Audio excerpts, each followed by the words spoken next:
we talked about the problem with universal background checks, the problem with red flag laws, and the problem with so-called assault weapons bans.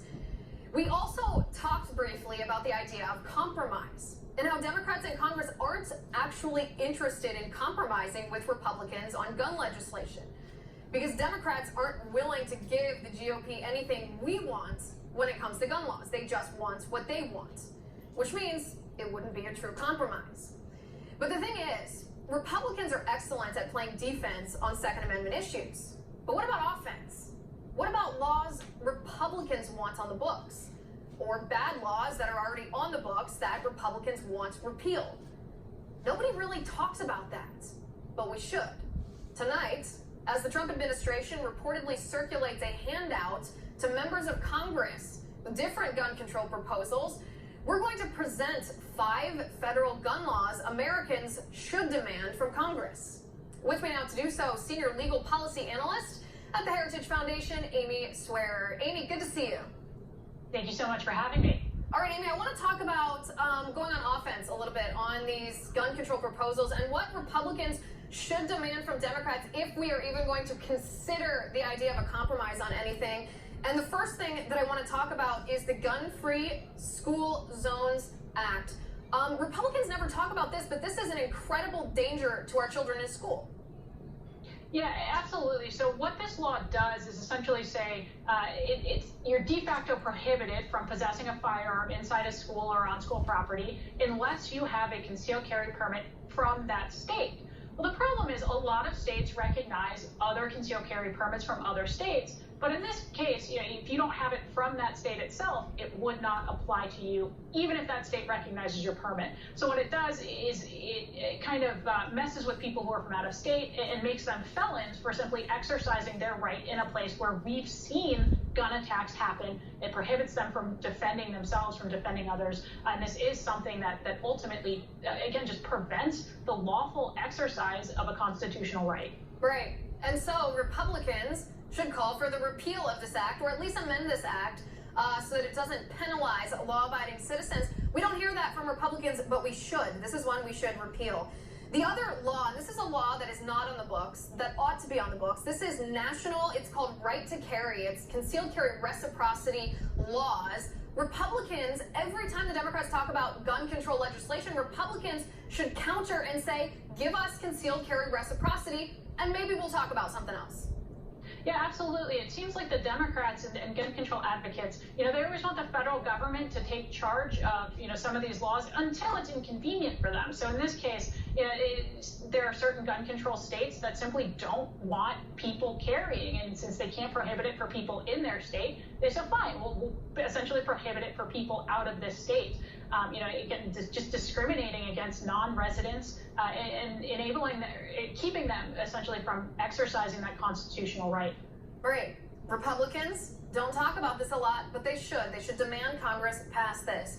The other thing is the Gun Control Act. This is from 1968. There's a prohibition in the Gun Control Act that bans young adults from purchasing handguns. That means law-abiding 18, 19, and 20-year-old Americans are not allowed to buy a handgun, even if they have not committed any crime. There's no reason in their background. They haven't been adjudicated as mentally unfit by a court of law. They are simply prohibited based on their age from buying a certain type of firearm. Republicans should be talking about this. Yeah, absolutely. And this law was, in a sense, what all gun control laws that are being proposed right now have been, which is we're going to punish law-abiding young adults for the actions of a small subset of young adults who are criminals. And it's simply not the case that we need to be prohibiting law-abiding young adults from possessing what is the most quintessential firearm for self-defense. It's a firearm that people use all the time when they're out and about in their everyday lives. And we've essentially said, not only can you not have handguns, but now they're going about saying, well, you can't really have any guns whatsoever. And it's very unfortunate. These are adults who are voting. They can serve on juries. They can get married and sign contracts. They can die in wars for this country, and they should be able to defend themselves. They certainly should be able to. They've done nothing wrong. They're being discriminated against based on their age, because the Democrats don't want anybody to be able to keep and bear arms here. Another part of the Gun Control Act's another provision in the Gun Control Act, I should say, prohibits people from purchasing a handgun from any firearm dealer that is outside the person's state of origin, meaning their home state. I don't understand that provision at all. What on earth is that supposed to protect against? Republicans should call for that part to be repealed. Yeah, so I mean, essentially this comes down to Congress didn't want to get into a fight over whether it could regulate intra-state commerce. And so really, you're right in saying it's pointing out that a lot of these loopholes, not loopholes, but these problems exist with background checks, just as a general rule, that there are so many ways for people to get firearms that the laws we have now aren't actually impacting that, and so they're not serving the purpose they were designed to serve, and they're really not preventing any gun deaths from occurring.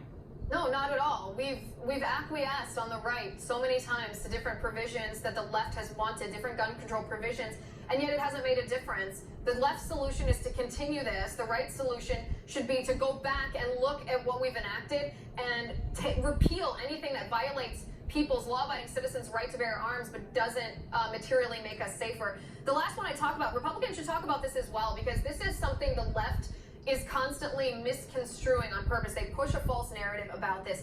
The National Firearm Act has a restriction on silencers. Now, the left calls them silencers. People that have knowledge of firearms call them suppressors. The intention, and this does not, by the way, silence the discharge of a firearm. It simply makes it less likely to damage your hearing, but it does not prevent police from being able to hear where shots are fired. Therefore, I don't understand why we have any restrictions on this whatsoever. The government should not be telling us what to do on this.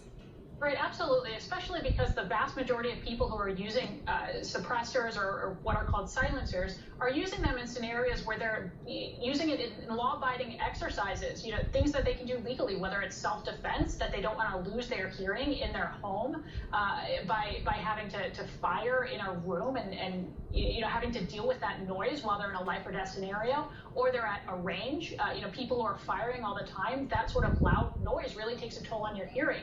So all it's doing is protecting, again, the lawful exercise of a Second Amendment right. And that's not something that's going to impact whether criminals can now get away with crimes, because of course they're still going to be able to hear those gunshots. It's simply protecting, again, the hearing of law-abiding citizens. Right.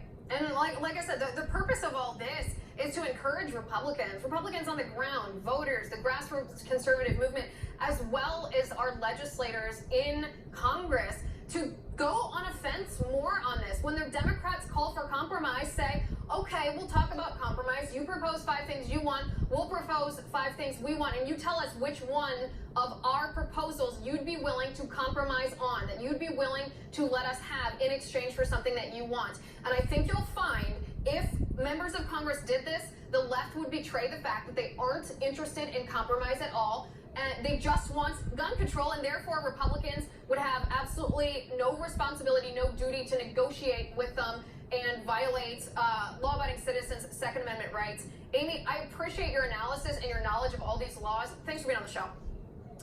On that